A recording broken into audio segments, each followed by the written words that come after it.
Hey everyone, welcome back to the channel. I'm Vishal. In previous video, I have explained each solid principle with super simple example.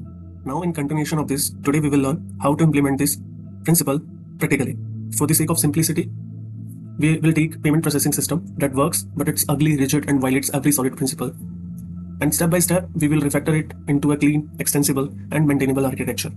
By the end, you will see how to go from chaos to clarity practically. Here is a massive payment processing system. Here is our starting point. It's a one big class, right? Payment processor class.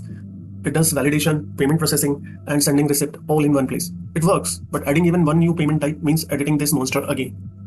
So as you can see, single class doing everything, right? So it violates SRP, right? So it's doing validation, it's doing processing, and then it is sending receipt. Also, if you want to add new payment type, again, you need to add one more condition, right? To support that new method. So again, you are violating open-close principle. So there is no separation, there is no abstraction even. So because we have not used any interface. So again, it is violating interface segregation principle, dependency inversion principle. Since ISP violates, then definitely there is LSP violation too. What if some new method, does not support receipt, but again, it has to force to implement receipt method as well. So as per LSP, that should not be the case, right? Now we will filter this messy code into clean code with solid principle. So for this, I have created separate solution. We will first start with SRP, which is single responsibility principle, which says a class should have only one reason to change.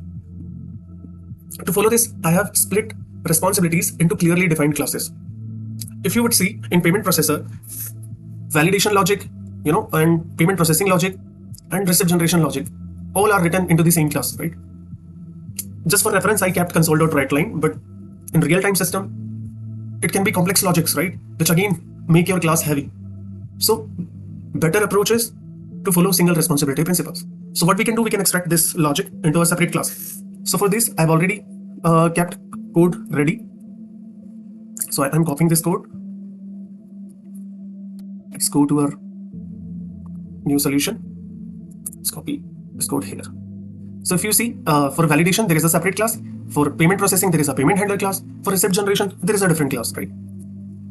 Now each class does one job, making the system easier to maintain and test. So that's how we implement SRP. Now, if you would see, I have used interfaces as well, right? For validation, there is an interface. For handler, there is an interface. For payment receipt, there is an interface. This is where DIP, or you can say dependency inversion principle, comes in. What it says, high-level module, high-level module should not depend on low-level modules. Both should depend on abstraction. So abstraction is nothing but your interface, right? Think of interface like a wall socket, right? You can plug in any device as long as it fits, right? Similarly, our system can plug in any class that implement the interface. This makes our system flexible, pluggable. Let's take an example of receipt generation, right? Right, maybe system support a receipt in PDF format, right? Now tomorrow, the requirement might come for Excel or CSV format, right? So thanks to iPayment receipt interface, we don't touch existing code because of this. We just add a new class that implement this interface. So this is open closed principles. Software entities should be open for extension but closed. Now don't get confused with the order, okay? First I have started with single responsibility principle, then I came into dependency inversion principle. So this all are linked together, right? So together they make the system more maintainable, extensible, and testable. So whenever we introduce an interface, we're essentially introducing abstraction, which is nothing but DIP or dependency inversion principle. And when we implement abstraction with the flavor of SRP or single responsibility principle by defining meaningful, clear, and single responsibility classes or interface, we are also introducing interface segregation principle, which is ISP. That means when I create a generic interface, I'm enabling smooth extensibility of the system without changing the existing code, just by adding new classes without changing the core logic. That again is nothing but open close principle. So you see, everything is linked together, right? Now let's apply principle on payment method as well. So let me copy code which I kept ready already. Okay, let's copy it here. Now each payment type, right? Credit card, UPI, PayPal has one job, right? Processing payments. So I created a generic interface, iPayment method with method process. Each payment method class implement this interface with its own logic. In the payment processor, we use only the interface reference. If you see this payment processor, we have used interface references, right? Not the concrete implementation. Nowhere I'm calling class directly, right? Nowhere I'm calling credit card class, nowhere I'm calling PayPal class. It is just interface I'm calling, right? Which implementing iPayment method. Again, it is an abstraction. So this create abstraction and allow us to switch implementation at runtime. Let's suppose if tomorrow we add a MasterCard, we just create a new class implementing iPayment method, no changes to existing logic, right? Means I have no need to change in payment processor. I just need to introduce one more class here, and boom, nothing I have changed in my payment processor logic, right? Why? Because I introduce abstraction. I introduce this interface iPayment method. To speed up things, I've created more clean version where I've extracted all the interface into a separate folder, which is iService, where I am having all this method, iPayment received, iPayment validator, iPayment method, and the respective implementation class I have moved into services folder. Okay, so all the payment method class is here, and the core logic, right? Payment processor logic is in core folder. Right, you can see it is containing core logic, which is not going to change, right? So let's move to our main method, right? So let's move to program class. So as you can see, I created object dictionary, right? Object dictionary, which is containing payment type as a key and respective object as a value. The same dictionary we have used into payment processor, right? This is the dictionary, and based on payment type, it decides which payment type object we need to create. If it is a credit card, then we will inject credit card payment. If it is UPI, then we will inject it with UPI payment, and same for PayPal. And based on key, whatever key we have provided, it will fetch that respective object and will call their corresponding method, process payment, right? So nothing I'm doing here, right? It is generic, right? Only thing which I'm doing while calling this method, right? I'm passing this payment type, which will act as a key, and at runtime, it will help decide application which object or which payment type class object it will refer. Okay, so let's run this. It's working or not, let's check.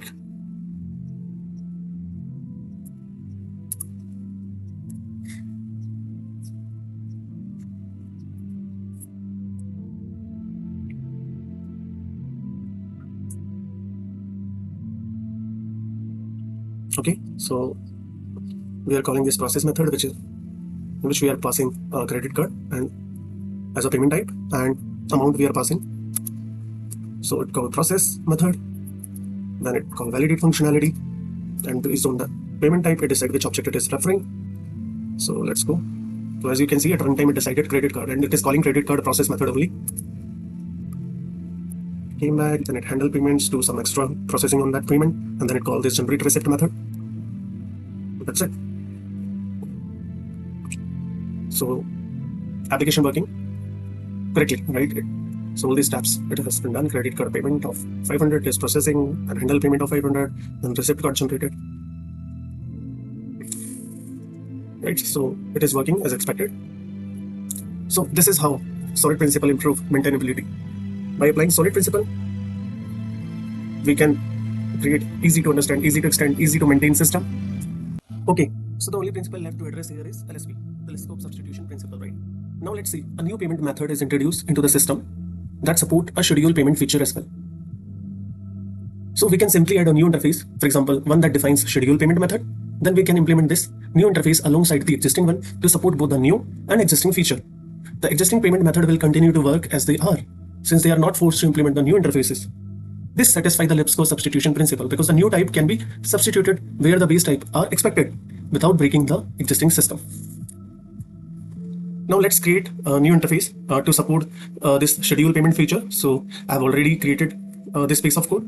So let me copy. So let me paste it here. So as you can see, iPayment schedule method interface I have introduced, which is having this schedule payment method, which will help to schedule payment. Now let's add new method. Consider example of crypto payment, right? So let's add crypto payment class, which will, support this feature as well, a part of processing payment. So that code also I kept handy. So let me copy to service class. So as you can see, right, I have defined new class crypto payment, which is supporting existing feature iPayment method and new feature iPayment schedule method. Right? So this is the advantage of using solid principles, right? If you noticed, I have, easily added new functionality, right? Without editing existing logic, right? This payment processor logic, I haven't changed anything here. Okay, now let's test this new implementation. Let's go to program.cs class and add this entry into dictionary to support crypto payment method. Okay, and let's call this crypto method. And before running, let's call schedule method in process method of crypto payment. Let's call this schedule method with value of 100 or say amount itself. So we are calling this method directly into process method just to test new feature, right? Okay, now generally we call these from services, right? But for the sake of simplicity, I'm calling directly this method, schedule method, from process method. Okay, now let's run it, see the result. Okay, let's continue. So as you can see, first we have executed credit card, which is not supporting schedule payment. And from here, crypto method get execute, and it is calling scheduling crypto payment method as well. REST functionality, it is calling like credit card, but since crypto supports schedule payment as well, so that function get called for this particular type. So with this, we have implemented solid principle. So that's how solid principle improve maintainability.